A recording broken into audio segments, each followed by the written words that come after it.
வணக்கம் நண்பர்களே. இந்த வீடியோல நம்ம என்ன பார்க்க போறோம்னா, சமவர்த்தன மதர்சன் இன்டர்நேஷனல் லிமிடெட் இந்த கம்பெனியோட அனலைஸ் தான் பார்க்க போறோம். இந்த கம்பெனி இன்னைக்கு எப்படி இருக்கு, இதுக்கு முன்னாடி எப்படி இருந்துச்சு, இதுக்கப்புறம் எப்படி இருக்கலாம் அப்படிங்கிறத இந்த வீடியோல பார்க்கலாம். இதே மாதிரி நல்ல கம்பெனிகளை அனலைஸ் பண்ணி நம்ம சேனல்ல போட்டு வந்துகிட்டு இருக்கோம். விருப்பம் உள்ளவங்க பிளேலிஸ்ட்ல போய் செக் பண்ணி பாருங்க. 10ல இருந்து 15 வருஷத்துக்கு ஹோல்டு பண்ணக்கூடிய மிகச்சிறந்த பங்குகளை அனலைஸ் பண்ணி நம்ம சேனல்ல போட்டு வந்துகிட்டு இருக்கோம். இந்த சமவர்த்தன மதர்சன் இன்டர்நேஷனல் லிமிடெட் இந்த கம்பெனியோட அனலைஸை நம்ம ஸ்டார்ட் பண்ணலாம். இந்த கம்பெனியோட மார்க்கெட் கேபிட்டல் பாத்தீங்கன்னா 81,351 கோடி மார்க்கெட் கேபிட்டல் இருக்கு. கரண்ட் பிரைஸ் பாத்தீங்கன்னா 120 ரூபாயில ட்ரேட் ஆகிட்டு இருக்கு. ஹை பாத்தீங்கன்னா 123 ரூபா வரையும் போயிருக்கு. லோ பாத்தீங்கன்னா 61 ரூபா 8 பைசா வரையும் வந்திருக்கு. இந்த கம்பெனியோட கடன் பாத்தீங்கன்னா 21,750 கோடி கடன் இருக்கு இந்த கம்பெனிக்கு. ப்ரொமோட்டர் ஹோல்டிங் பாத்தீங்கன்னா 64% வந்து ப்ரொமோட்டர் ஹோல்டிங் அவங்க வச்சிருக்காங்க. சேல்ஸ் growth பாத்தீங்கன்னா 28% சேல்ஸ் growth இருக்கு. ரிசர்வ் பாத்தீங்கன்னா 21,858 கோடி வந்து ரிசர்வ் வச்சிருக்காங்க. நெட் ப்ராஃபிட் பாத்தீங்கன்னா 2,275 கோடி நெட் ப்ராஃபிட் இருக்கு. சேல்ஸ் பாத்தீங்கன்னா 94,110 கோடி கிட்ட சேல்ஸ் பண்றாங்க. இவங்களோட ஷேரை பாத்தீங்கன்னா 1.86% வந்து பிளட்ஜ் பண்ணியிருக்காங்க. ப்ராஃபிட் growth பாத்தீங்கன்னா 57.2% இந்த கம்பெனியோட ப்ராஃபிட் growth இருக்கு. நம்ம இந்த கம்பெனியோட ஓவரால் சார்ட்டை நம்ம அடுத்து பார்க்கலாம். இந்த கம்பெனி எப்படி பர்ஃபார்மன்ஸ் இருக்கு அப்படிங்கிறத அந்த சார்ட்ல நம்ம பார்க்கலாம். சார்ட்டை பொறுத்தவரையும் பாத்தீங்கன்னா ஒரு 6 மாசத்துல வச்சு பாத்தீங்கன்னா ஒரு நல்ல ரிட்டர்ன் கொடுத்துருக்குன்னு தான் சொல்லணும். நவம்பர் 24ல இருந்து பாத்தீங்கன்னா 84 ரூபாயில இருந்தது ஒரு 122 ரூபா அந்த ரேஞ்ச் வரையும் ஹை போயிட்டு இப்ப 120 ரூபா அந்த ரேஞ்சில் ட்ரேட் ஆகிட்டு இருக்கு. 5 வருஷத்துல எந்த அளவுக்கு ரிட்டர்ன் கொடுத்துருக்குன்னு பாத்தீங்கன்னா ஒரு பெரிய அளவுல ரிட்டர்ன் கொடுக்கணும்னு தான் சொல்லணும். ஒரு அந்த 5 வருஷத்துக்கு முன்னாடி பாத்தீங்கன்னா 90 ரூபாயில ட்ரேட் ஆகிட்டு இருந்தது. இப்போ அதே ரேஞ்சில தான் ட்ரேட் ஆகிட்டு இருக்கு. இதுக்கப்புறம் பாத்தீங்கன்னா ஓவரால் சார்ட் நம்ம பார்க்கலாம். ஓவரால் சார்ட்டை பாத்தீங்கன்னா 2006ல இருந்து 2024 வரையும் பாத்தீங்கன்னா ஒரு மிகப்பெரிய மூவ்மெண்ட் இந்த ஸ்டாக்ல இல்லைன்னு தான் சொல்லணும். இங்க பாத்தீங்கன்னா தெரியும் 2 ரூபா 3 ரூபாயில ட்ரேட் ஆகிட்டு இருந்து கிட்டத்தட்ட 2012 வரையுமே பாத்தீங்கன்னா அந்த 12 ரூபா அந்த ரேஞ்சில தான் ட்ரேட் ஆகிட்டு இருந்திருக்கு. அதுக்கப்புறம் தான் பாத்தீங்கன்னா ஒரு நல்ல மூவ்மெண்ட் வந்திருக்கு இந்த கம்பெனில 140 ரூபா வரையும் போயிருக்கு. அதுக்கப்புறம் பாத்தீங்கன்னா இந்த கொரோனா பிரச்சனை அந்த காரணத்தினால ஒரு பெரிய சரிவு இந்த கம்பெனிக்கு வந்திருக்கு. அதுக்கப்புறம் பாத்தீங்கன்னா எந்த ஒரு நல்ல கம்பெனியுமே பாத்தீங்கன்னா எவ்வளவு பெரிய ஒரு அந்த கம்பெனி ப்ராப்ளம் இல்லாம ஒரு வேற ஒரு காரணத்தினால மார்க்கெட்டே அடி வாங்கினதுனாலதான் ஒரு மிகப்பெரிய சரிவை கண்டதுனால அதுக்கடுத்து பாத்தீங்கன்னா அப்படியே ரெக்கவர் ஆயிடுச்சு. எந்த அளவுக்கு அந்த மார்க்கெட் கீழே விழுந்துச்சோ அதே அளவுக்கு ரெக்கவர் ஆயிருக்கு. அதான் பாருங்க இந்த மாதிரி ஒரு நல்ல கம்பெனி எல்லாம் எந்த அளவுக்கு கீழே விழுதோ அதை விட வேகமாவே மேலே எந்திரிச்சுன்னு தான் சொல்லணும். அந்த அளவுக்கு இந்த கம்பெனி பாத்தீங்கன்னா ரெக்கவர் ஆயிடுச்சு. ரெக்கவர் ஆகி இப்ப இந்த இடத்துல ஏன் ஒரு பெரிய டவுன் வந்துச்சுன்னு பாத்தீங்கன்னா இந்த கம்பெனியோட மதர்சன் சுமி அப்படின்னு இருந்ததை ரெண்டா பிரிச்சுட்டாங்க. ரெண்டா பிரிச்சு ஒயர் தனியாகவும் மித்ததை தனியாகவும் பிரிச்சதுனாலதான் இந்த கம்பெனி ஒரு பெரிய குழப்பத்துல இருந்து இப்போ ஒரு டவுன்ல இருந்து பழையபடி ஒரு மார்க்கெட் நல்லா சப்போர்ட்ல இருக்கனால இப்போ ஒரு 120 ரூபா ரேஞ்சில ட்ரேட் ஆகிட்டு இருக்கு. இவங்க என்னெல்லாம் மேனுபேக்சரிங் பண்றாங்க, என்னெல்லாம் மக்கள்கிட்ட சேல்ஸ் பண்றாங்க பொருட்கள் அப்படிங்கிறதையும் நம்ம வீடியோட கடைசியில பார்க்கலாம். அதுக்கடுத்து பாத்தீங்கன்னா இந்த கம்பெனியோட ரிசல்ட்டை நம்ம பார்க்கலாம். ரிசல்ட்ல இந்த கம்பெனி அடுத்த கட்டத்துக்கு முன்னேறி போய்கிட்டு இருக்கா இல்ல இதே ரேஞ்சில தான் சுத்திட்டு இருக்கா அப்படிங்கிறத நம்ம பார்க்கலாம்.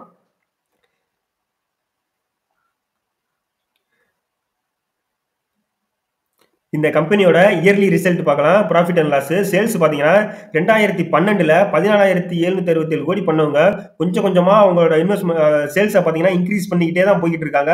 பெரிய லெவல்ல டவுனும் பண்ணல, பெரிய லெவல்ல அப் பண்ணாலும் அவங்க கொஞ்சம் கொஞ்சமா பாத்தீங்கன்னா இன்க்ரீஸ் பண்ணிக்கிட்டே தான் போயிட்டாங்க. 14,000 கோடி 25,000 கோடி 30,000 கோடி 34 37 அப்படி பாத்தீங்கன்னா கொஞ்சம் கொஞ்சமா இன்க்ரீஸ் ஆகி இப்ப கடைசியா பாத்தீங்கன்னா மார்ச் 23ல 78,000 கோடி பண்ணிருக்காங்க. வரக்கூடியதுல பாத்தீங்கன்னா 94,000 கோடி ப்ராஃபிட் பண்ற சேல்ஸ் பண்றதுக்கு அதிக வாய்ப்பு இருக்கு இந்த கம்பெனி. அதுக்கடுத்து இந்த கம்பெனியோட நெட் ப்ராஃபிட் நம்ம முக்கியமா பார்க்கணும். என்னதான் அவங்க சேல்ஸ் பண்ணாலும் நெட் ப்ராஃபிட் அதுக்கு எக்ஸ்பென்ஸ் எல்லாம் போக டாக்ஸ் எல்லாம் போக எவ்வளவு நெட்டா ப்ராஃபிட் பண்றாங்க அப்படிங்கறத நம்ம முக்கியமா பார்க்கணும்.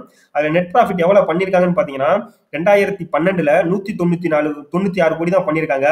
அதுவும் பாருங்க வருஷத்துக்கு வருஷம் நல்லா இன்க்ரீஸ் ஆகிட்டே தான் போய்கிட்டு இருக்கு. இப்ப கடைசியா பாத்தீங்கன்னா 1,670 கோடி பண்ணிருக்காங்க. வரக்கூடியதுல பாத்தீங்கன்னா 2,275 கோடி பண்றதுக்கு அதிக வாய்ப்பு இருக்கு இந்த கம்பெனி. நெட் ப்ராஃபிட் நல்லா இன்க்ரீஸ் ஆகிட்டு தான் இருக்கு. அதனால இந்த கம்பெனி நம்ம லாங் டைம் இன்வெஸ்ட்மெண்ட் பண்றதுக்கு கொஞ்சம் யோசிக்கலாம். ஏன்னா ரொம்ப பெரிய சரிவெல்லாம் இந்த கம்பெனிக்கு கிடையாது. இந்த மார்ச் 2017-18ல பாத்தீங்கன்னா அந்த கம்பெனி எல்லாம் ஒன்னா இருக்கும்போது ஒரு மிகப்பெரிய வளர்ச்சியை சந்திச்சிச்சு. அதுக்கப்புறம் பாத்தீங்கன்னா அவங்க ரெண்டு பிரிஞ்சு தனித்தனியா ட்ரேட் ஆகிட்டு இருக்காங்க. அதே மாதிரி அதுலயும் ஒரு சில ப்ராப்ளம் வந்து இப்பதான் சால்வ் ஆகி ரெண்டு கம்பெனி பாத்தீங்கன்னா நல்ல முறையில ட்ரேட் ஆகிட்டு இருக்கு. இந்த கம்பெனியோட பேலன்ஸ் ஷீட் நம்ம பார்க்கலாம். பேலன்ஸ் ஷீட்ல முக்கியமா ரிசர்வ் பாரோவிங்ஸ் நம்ம பார்க்கணும். ரிசர்வ் பாத்தீங்கன்னா இந்த கம்பெனிக்கு செப்டம்பர் 2023ல எவ்வளவு வந்து ரிசர்வ் வச்சிருக்காங்கன்னா 21,858 கோடி வந்து ரிசர்வ் தனியா வச்சிருக்காங்க. அதுக்கடுத்து கடன் எவ்வளவு வச்சிருக்காங்கன்னு பாத்தீங்கன்னா 21,750 கோடி கடன் வச்சிருக்காங்க. இந்த கம்பெனி பாத்தீங்கன்னா ரிசர்வையும் அவங்களோட கடனையும் ஈக்குவலா மெயின்டைன் பண்றாங்க. எந்த ஒரு கம்பெனியுமே பாத்தீங்கன்னா அந்த ரிசர்வும் ஈக்குவலா மெயின்டைன் பண்றாங்கன்னா அது ஒரு நல்ல கம்பெனியா தான் இருக்கும். ஏன்னா அவங்க கடனை வந்து நாளுக்கு நாள் அதிகரிச்சுட்டு போய் அந்த ரிசர்வையும் வந்து அவங்க கம்மி பண்ணிட்டு இல்ல ரிசர்வே வைக்காம அதையும் மைனஸ்ல கொண்டு போயிட்டு இருந்தாங்கன்னா ஒரு அந்த கம்பெனிக்கு பிரச்சனை சொல்லலாம். அவங்க எந்த அளவுக்கு கடன் வாங்குறாங்களோ அதுக்கான அமௌண்ட்டை தனியா வச்சுக்கிறாங்க. அப்படிங்கிறதுனால அந்த கம்பெனி ஒரு பாதுகாப்பான ரேஞ்சில தான் இன்னைக்கு வரை இருந்துகிட்டு இருக்குன்னு சொல்லலாம். இந்த கம்பெனியோட ஷேர் ஹோல்டிங் பேட்டர்ன் பார்க்கலாம். இந்த கம்பெனியோட ஷேர் ஹோல்டிங் பேட்டர்ன்ல ப்ரொமோட்டர் பார்த்தீங்கன்னா 2017ல 63% வச்சிருந்திருக்காங்க.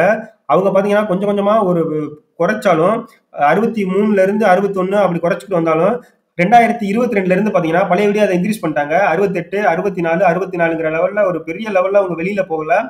ரொம்ப பெரிய லெவல்ல இன்க்ரீஸ் பண்ணாலும் அந்த 64ங்கிறது ஒரு பெரிய அளவுல தான் ஷேர் ஹோல்டிங் வந்து இவங்க வச்சிருக்காங்க. அதுக்கடுத்து பார்த்தீங்கன்னா எஃப்ஐஐ பார்த்தீங்கன்னா 10% வந்து ஹோல்டு பண்றாங்க. அதுக்கடுத்து டிஏ பார்த்தீங்கன்னா 15% ஹோல்டு பண்றாங்க. கவர்மெண்ட் ஹோல்டு 0.06% தான் ஹோல்டு பண்றாங்க. பப்ளிக் பார்த்தீங்கன்னா 9.10% வந்து பப்ளிக் ஹோல்டு பண்றாங்க. ஷேர் ஹோல்டிங் பேட்டர்னை பொறுத்தவரையும் இந்த கம்பெனி நல்லா தான் இருக்கு.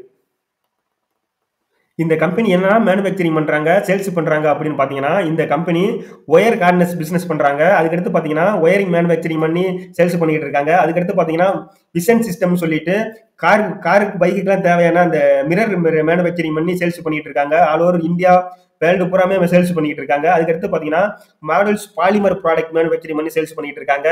இன்டர்கிரேட் அசம்பிள் மேனுஃபேக்சரிங் பண்ணி சேல்ஸ் பண்ணிட்டு இருக்காங்க. அதுக்கடுத்து பாத்தீங்கன்னா எலஸ்டோமீட்டர்னு சொல்லிட்டு அந்த பிளாஸ்டிக் பொருட்கள்லாம் கார் பைக்குகளுக்கு தேவையான பிளாஸ்டிக் பொருட்கள்லாம் மேனுஃபேக்சரிங் பண்ணி சேல்ஸ் பண்ணி கொடுத்துக்கிட்டு இருக்காங்க. அதுக்கடுத்து பாத்தீங்கன்னா லைட்னிங், அதாவது காரு பைக்குக்கு தேவையான லைட் எல்லாம் மேனுஃபேக்சரிங் பண்ணி சேல்ஸ் பண்ணி கொடுத்துக்கிட்டு இருக்காங்க. அதுக்கடுத்து பாத்தீங்கன்னா பிரிசிஷன் மெட்டல் மாடல்ஸ் மேனுஃபேக்சரிங் பண்ணி சேல்ஸ் பண்ணிட்டு இருக்காங்க. டெக்னாலஜி இண்டஸ்ட்ரி சொல்யூஷன் மேனுஃபேக்சரிங் பண்ணிட்டு இருக்காங்க. டெக்னாலஜி சம்பந்தமான வேலைகள் பண்ணிட்டு இருக்காங்க. அதுக்கடுத்து பாத்தீங்கன்னா லாஜிஸ்டிக் சொல்யூஷன் பண்ணிட்டு இருக்காங்க. ஏரோஸ்பேஸுக்கு தேவையான, அதாவது அந்த ஃபிளைட்டுக்கு தேவையான ஒயரிங்ஸ், அந்த பிளாஸ்டிக் பொருட்கள்லாம் மேனுஃபேக்சரிங் பண்ணி சேல்ஸ் பண்ணிட்டு இருக்காங்க. அதுக்கடுத்து பாத்தீங்கன்னா ஹெல்த் கேர் மெடிக்கல்லையும் இவங்க இருக்காங்க. இந்த மாதிரி இந்த கம்பெனி பாத்தீங்கன்னா இந்தியா மட்டும் இல்ல, ஆல் ஓவர் வேர்ல்டு ஃபுல்லாவே இவங்க பொருட்களை மேனுஃபேக்சரிங் பண்ணி சேல்ஸ் பண்ணி கொடுத்துக்கிட்டு இருக்காங்க. இவங்க இருக்கிற துறைகளும் பாத்தீங்கன்னா எல்லாமே ஒரு மிகப்பெரிய வளர்ச்சி அடைந்த துறைகளா தான் இருந்து வந்துகிட்டு இருக்கு. ஏன்னா கார்களும் சரி, பைக், இந்த மாதிரி பொருட்கள் எல்லாமே வந்து நாளுக்கு நாள் புது புது டிசைன் இன்னோவேஷன் வந்துகிட்டே தான் இருக்க போகுது. அதையும் இவங்க மேனுஃபேக்சரிங் பண்ணி கொடுத்துக்கிட்டு தான் இருக்க போறாங்க. இந்த மாதிரி கம்பெனி எல்லாம் பாத்தீங்கன்னா நல்ல அவங்களோட அவங்களோட நல்ல நிர்வாகம் மட்டும் கடைசி வரையும் நல்ல நிர்வாகம் பண்ணிக்கிட்டு அவங்களோட புது புது இனோவேஷனை கண்டுபிடிச்சிக்கிட்டு அந்த இண்டஸ்ட்ரி கூட நல்லா தொடர்ந்து போய்கிட்டே இருந்தாங்கன்னா இந்த மாதிரி கம்பெனிகள்லாம் பாத்தீங்கன்னா ஒரு லாங் டைம்ல மிகப்பெரிய மல்டிபக்கராக கூட அதிக வாய்ப்பு இருக்கு. இதே மாதிரி நல்ல கம்பெனிகளை நம்ம சேனல்ல அனலைஸ் பண்ணி போட்டு வந்துகிட்டு இருக்கோம். விருப்பம் உள்ளவங்க நம்ம சேனலை சப்ஸ்கிரைப் பண்ணிக்கங்க. மறக்காம பிளேலிஸ்ட்ல போயிட்டு 10ல இருந்து 15 வருஷத்துக்கு ஹோல்டு பண்ணக்கூடிய மிகச்சிறந்த பங்குகளை அனலைஸ் பண்ணி போட்டு வந்துகிட்டு இருக்கோம். விருப்பம் உள்ளவங்க போய் செக் பண்ணி பாருங்க. இந்த வீடியோ பிடிச்சிருந்தா லைக் பண்ணுங்க, பிடிக்காதுன்னா டிஸ்லைக் கூட பண்ணுங்க. நம்ம சேனலை சப்ஸ்கிரைப் பண்ணிக்கங்க. நன்றி.